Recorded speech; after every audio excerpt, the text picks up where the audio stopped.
Seguimos tratando de entender el COVID-19. Es una enfermedad nueva y es lógico que haya dudas, pero también es muy importante saber qué información concreta tenemos. Si algo nos dice la experiencia es que lo que no se mide, lo que no se conoce, no se puede combatir. Este caso es particularmente significativo con el COVID-19. Para mí es un orgullo tener con nosotros en la entrevista al doctor José Narro. Él es médico, ha sido secretario de Salud del Gobierno de la República y rector de la Universidad Nacional Autónoma de México. Doctor Narro, gracias por estar con Al nosotros contrario, es en la un gusto. entrevista. Entiendo que hay mucho que no conocemos del COVID-19, pero una de las cosas que deberíamos tratar de hacer es medirlo, medir cómo se contagia, cuál es su velocidad de contagio, cuántos casos tenemos, cuántos casos tienen recuperación, si hay o no recaídas, en fin. ¿Qué tanto sabemos de él y qué deberíamos estar tratando de averiguar? Sí, todavía tenemos efectivamente, Sergio, muchas dudas en el mundo. Ujú. Hay que tener en cuenta que hace 5 meses, No poquito sabemos ni más, qué era, no ¿no? sabíamos qué era el COVID-19. Y hoy, aunque no sepamos, todos hablamos de lo que está pasándole al mundo, a la humanidad. En una de las crisis, dicen muchos de los intelectuales y pensadores de talla universal, una de las crisis más fuertes que ha vivido la humanidad en los últimos 75 años. Ahora, claro que hay que saber, claro que hay que contarlos, claro que hay que diseñar mecanismos que nos permitan tener un mayor conocimiento, porque hay enormes brechas y dudas. Pongo un ejemplo nada más. Si uno ve la diferencia en la letalidad de Singapur comparada con Francia, Es son enorme, sí. 190 veces Sí, así es. aproximadamente, Ujú.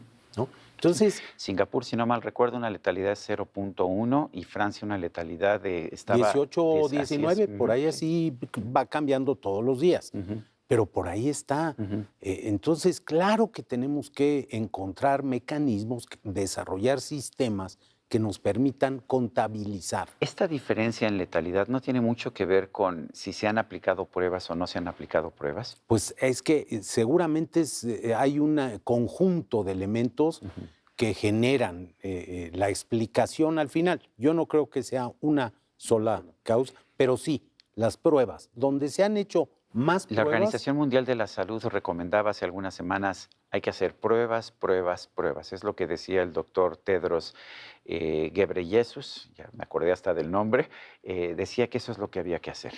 sí, efectivamente. Y lo que no hemos hecho aquí en nuestro país, desafortunadamente, yo soy uno de los que han estado insistentemente señalando ese punto, es realizar pruebas. Tenemos uno de los índices más bajos de pruebas por cada 1,000 habitantes. Entonces, lo que no se cuenta, en efecto, al final no cuenta. Usualmente las pruebas se hacen a pacientes o gente que tiene síntomas, pero por ejemplo en Nueva York se hizo un experimento y se hicieron pruebas a personas para tratar de tener una muestra representativa y el resultado fue que el 21% de las personas tenían anticuerpos del coronavirus. ¿Qué significa eso? Significa que habían estado en contacto con él, significa que habían tenido la infección y significa algo muy importante, una de las grandes interrogantes que no hemos podido despejar todavía. Significa que hay personas que son portadoras sanas o que son infectados, contagiados, asintomáticos o con cuadros clínicos muy leves, menores.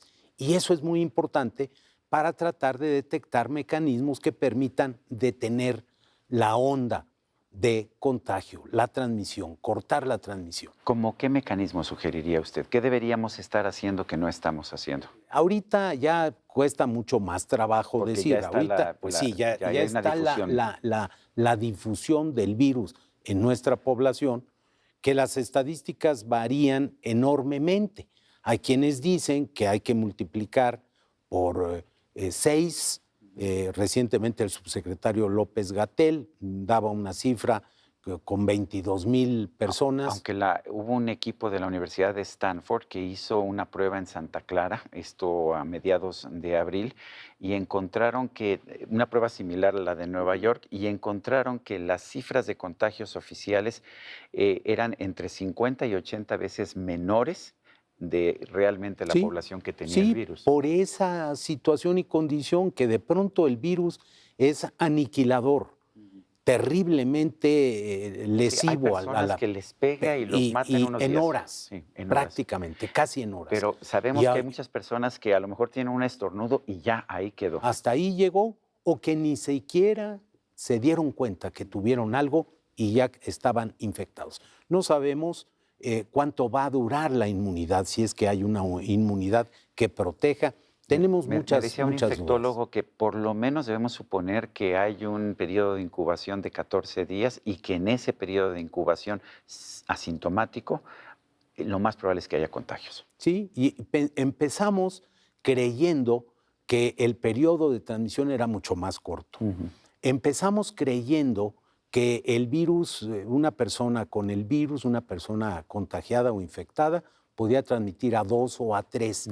Hoy ya vamos por el orden de 5 o 6 personas. Es el famoso R, ¿no? El R o el R0, de reproducción. efectivamente, de reproducción. Entonces, claro que hay que contar, claro que hay que estudiar y claro que hay que hacer estudios en población para ver cómo estuvo esa difusión. Y si estamos hablando de decenas de miles, como la estadística oficial, o si en realidad se trata de cientos de miles de infectados en nuestro país, como aparentemente es la realidad. ¿Y qué podemos hacer? Porque toda esa información no es nada más para saciar nuestra curiosidad académica, científica, es para tomar decisiones, para poder planificar adecuadamente. ¿Cómo podemos decir que un modelo matemático nos pronostica que esta semana vamos a tener... El día 6 de mayo, mañana. Mañana, sí, el día más alto, cuando estamos nutriendo con información que no es completa a ese modelo. Así no se puede hacer la simulación matemática de la curva de la epidemia. ¿Qué tendríamos que hacer? ¿Qué ha hecho mal México? ¿Qué tendríamos que hacer? ¿Y qué podemos aprender de las mejores prácticas internacionales? Tenemos que hacer muchas cosas. La primera es creer en la ciencia. Yo diría... ¿No es la ciencia neoliberal? No es la ciencia. La ciencia no tiene carga ideológica. La ciencia... No debería, por lo menos. Por lo menos no debería. Tuvimos un Lysenko, tuvimos sí, gente bueno, que sí, falseaba la ciencia por razones pero ideológicas. Eso no es ciencia. Por eso la ciencia o es buena o es mala. Y párele de encontrar todo el mundo.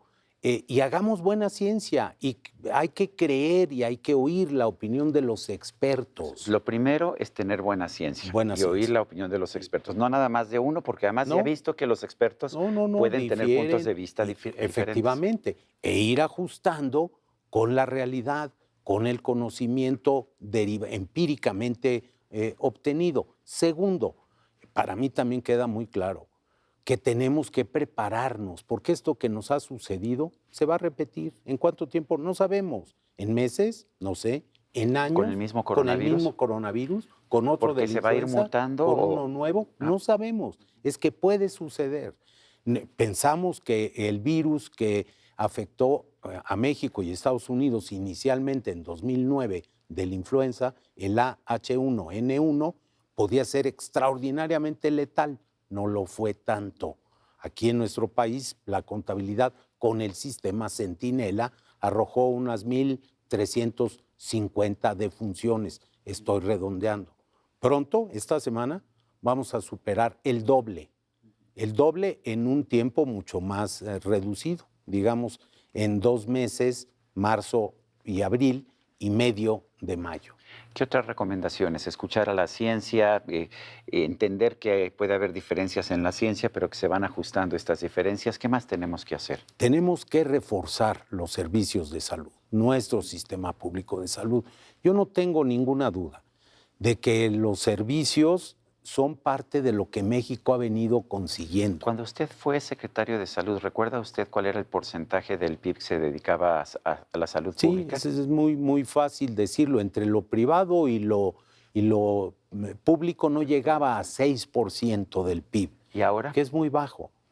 No hemos pasado de esa cifra. Seguimos y seguramente, en el mejor de los casos, seguimos igual. Y es probable que hubiéramos disminuido alguna centésima de punto del PIB. Es necesario fortalecer. Los servicios lo requieren y tenemos que tomar decisiones de fondo. Eso no es ni neoliberal ni progresista, es una simplemente solución para resolver un problema. Un tema de política pública para prepararnos y para que la población tenga lo que merece tener. Y eso requiere más recursos indiscutiblemente. No es nada más cuestión de respiradores, de ventiladores, es una cuestión de que sí tenemos que darle, sí es cuestión de dinero, tenemos que tener más recursos en la salud. Necesitamos más recursos y necesitamos destinarlos a lo correcto, a lo conveniente. Necesitamos aprovechar la experiencia. No todo lo que se hizo antes estuvo mal hecho. Yo fui uno de los exsecretarios que nos dirigimos al señor presidente y a las cámaras de diputados y de senadores para decirles que por favor se estudiara muy bien la desaparición del Seguro Popular. Lo que ustedes dijeron es, no quiten algo si no tienen algo para reemplazarlo. Y no lo teníamos para reemplazarlo adecuadamente y, por supuesto, el resultado no fue bueno para la población y para los servicios de salud. Vemos un virus que todavía no conocemos bien, un coronavirus, es un tipo particular de virus, no lo conocemos bien, pero sabemos que esta enfermedad sí es particularmente letal con las personas de la tercera edad y con las personas que tienen ciertos padecimientos previos. ¿Qué recomendaría usted pues, para proteger a esos grupos vulnerables? Necesitamos en las próximas semanas seguir fortaleciendo las medidas que se han tomado de distanciamiento social, de resguardo, confinamiento en casa, de evitar la movilidad y, por supuesto, de higiene personal. Y esto, particularmente, fortalecerlo en los grupos que están en riesgo, que son efectivamente estos. Tenemos una población de diabéticos que no saben que lo son muy alta, de hipertensos que nunca se han tomado la presión arterial. Ahora, las medidas de distanciamiento social tienen un problema, que afectan la economía y estamos viendo una situación en que quizás los efectos de esta desaceleración económica, de esta crisis económica, van a ser más letales. Eso es lo que nos está diciendo mucha gente. Por eso, a muchos dijimos desde el principio que un problema complejo como este ameritaba una solución integral y no seriada. No primero la salud, después la economía, después la política y después lo social. Desde un principio teníamos que verlo todo. Efectivamente, haberse visto integralmente. ¿Cómo se hace eso, doctor? ¿Cómo podemos ver cuál sería una solución integral? O sea, el aislamiento lo entiendo particularmente en los grupos de riesgo, porque la diferencia entre una persona de 75 años y una persona de 35 años es muy diferente. Es otra cosa. Que el riesgo es otro y efectivamente. ¿Qué se requiere? Se necesita tener gobierno, se necesita tener decisiones de gobierno, se necesita tener convocatoria, se necesita articular, unir al México completo, todos somos mexicanos, a los sectores, al privado, al social, al público. Necesitamos que los niveles de gobierno estén articulados. Lo que hemos visto, perdón, lo tengo que decir, es una disputa política y ese es otro de los problemas. Los temas de salud, cuando se trata no de políticas públicas, sino de problemas de la vida real, tienen que ser atendidos desde fuera de las ideologías y de los compromisos políticos. Se tienen que ver desde la óptica de los asuntos técnico-científicos. ¿No era esa la idea del Consejo de Salubridad? Esa fue la idea y se tardó en intervenir. Y desafortunadamente la actuación pues no ha sido, con todo respeto lo digo, la que uno esperaría de un órgano constitucional que tiene una enorme responsabilidad. Doctor José Narro, exsecretario de Salud, exrector de la Universidad Nacional Autónoma de México, gracias por esta conversación. Al contrario, es un privilegio, estimado Sergio. Gracias, doctor. Y a usted, amigo televidente, que hace posible este programa, se lo agradezco también. Eso es todo por hoy, pero no se le olvide. Nos vemos la próxima.